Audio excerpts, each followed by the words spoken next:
Thanks, Patrick. Politics and the economy seem to be in the news a lot lately, of course, with the recent debt debacle and how it will affect all of us in the U.S. and especially here in Louisiana. U.S. Senator David Vitter is here with us this morning to talk about all of it. Good morning, and thank you for being with us. Good morning. Good to be with you, Jenna. Tell me, what is going to be the biggest impact, especially for this part of Louisiana, with this new debt deal?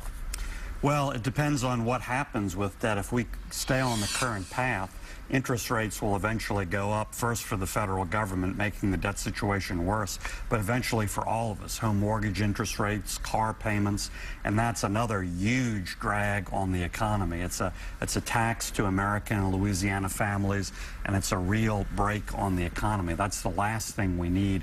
We need to pick up economic growth. So how are you planning to try to turn this around? Yeah, I voted against the last deal, because last debt deal, because I didn't think it did nearly enough. You know, groups like Standard & Poor's were saying for weeks that they wanted to see at least a $4 trillion reduction in our debt over 10 years. That deal hardly did half of that, even if everything goes right.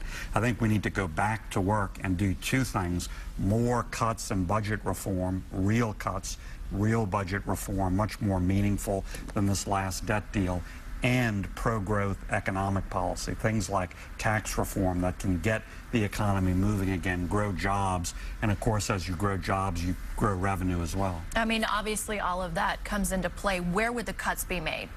It has to be across the board. Everything needs to be on the table.